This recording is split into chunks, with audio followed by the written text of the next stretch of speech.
Salut les amis, c'est Fred. Je pense que vous m'avez reconnu. Enfin, je suis pas sûr finalement. Parce que je suis allé faire ma consultation chez ma nutritionniste hier. Et j'ai eu une bonne nouvelle. J'ai perdu 3 kilos. Bon, je sais pas où. Je vais pas aller chercher après. Mais j'ai perdu 3 kilos, ce qui est bien. Je m'auto-félicite. Mais alors, ce qui m'est arrivé aujourd'hui, je voulais vous en faire part.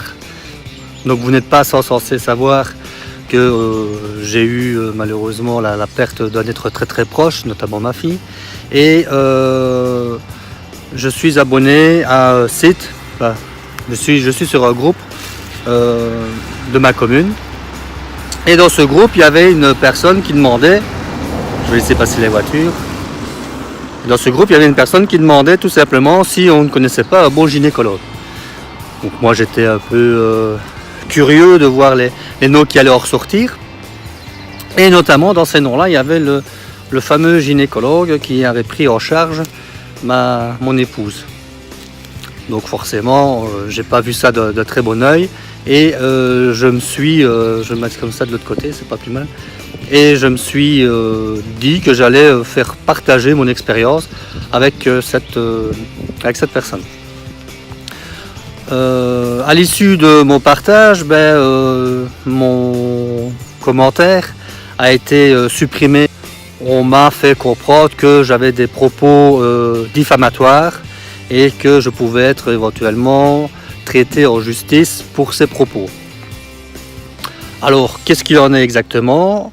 Je me suis renseigné sur la législation et je pense que les personnes qui commettent des erreurs, il faut qu'on puisse aussi le signaler. Mon objectif, mon intention n'était pas de nuire, que du contraire, c'était d'apporter un éclaircissement sur une personne et sur une relation que j'avais eue. Tout comme si vous allez chez votre boulanger et que vous n'êtes pas content du boulanger, vous avez le droit de le dire de manière respectueuse, de signaler que vous n'êtes pas content, que vous avez acheté un tel produit et que ce produit-là n'avait pas été au top de ce que vous pensiez. Pareil pour les personnes qui rendent des services. Donc voilà pourquoi j'ai pris la décision d'un petit peu me renseigner sur ce qu'on pouvait dire ou ne pas dire sur Internet. Bon, je me dirige vers la ville de Huy. Je pense que là, il y aura suffisamment de personnes que je pourrais sonder pour le sujet qui m'anime aujourd'hui, qui est de savoir si on peut sur Internet parler de tout. Alors je me suis rendu à la ville de Huy, c'est une ville qui est à proximité de chez moi. Et je me dis, je vais me balader dans la rue et interviewer des gens sur le sujet, notamment le sujet qui est de savoir si on peut parler de tout et de n'importe quoi sur Internet. Alors ici à mes côtés, j'ai une personne qui a été très très aimable et très patiente d'ailleurs. Ça fait un petit temps que je l'ai contacté et qui m'attend patiemment, vous voyez. Alors je pense qu'on aura des réponses assez froides, mais qui auront certainement le mérite d'être très stressés. Alors monsieur, dans l'autre sens peut-être ça ira mieux. Alors monsieur, que pensez-vous que l'on puisse dire ou ne pas dire sur les réseaux sociaux, sur les sites internet? Donc est-ce qu'on a une liberté absolue de... Qu'est-ce que dit? Moi j'ai un peu de mal, il est quand même froid. Hein. Est-ce qu'on a une liberté absolue de parole ou pas? Quel est votre avis? À votre avis? Ah ok. Oui, bon. Je ne sais pas ce qui lui arrive, je pense qu'il est un peu absorbé par ses idées, par ce qu'il est en train de lire. Je vais voir si je peux trouver quelqu'un d'un peu plus loquace. Bon, je vais tenter ma chance avec une autre personne, j'espère qu'elle sera un peu plus loquace que la précédente. Alors la question est la même, hein. Qu'est-ce que vous pensez de la liberté d'expression sur les réseaux sociaux? Mais encore... Bon, je vois qu'ils sont réduits au mutisme et en plus on est en train de me saboter avec des cloches. En me lançant sur ce sujet, j'avais pas imaginé la difficulté que les gens avaient pour pouvoir s'exprimer. Mais je pense que là j'ai trouvé une personne avec laquelle je vais pouvoir dialoguer facilement. Donc je vais lui reposer la même question.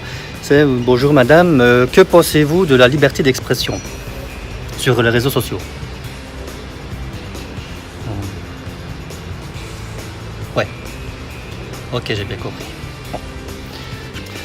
Bon ben j'ai essayé ma chance autrement, hein. Je vois qu'il y a un groupe de jeunes qui sont en train de jouer au billes, ouais c'est rare mais ils sont en train de jouer au billes. Je vais peut-être leur poser la question, on ne sait jamais, on pourrait être bien surpris. Que pensez-vous en fait de la liberté d'expression sur les réseaux sociaux, notamment sur internet? Qu'est-ce que c'est?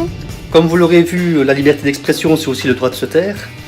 C'est un sujet qui est toujours très difficile et très délicat à aborder, hein, la diffamation, la calomnie et tout ce qui s'ensuit. Par contre, que nous dit la loi? Donc j'ai regardé la loi belge et la loi française. Donc diffamation, injure, calomnie, que risquons-nous?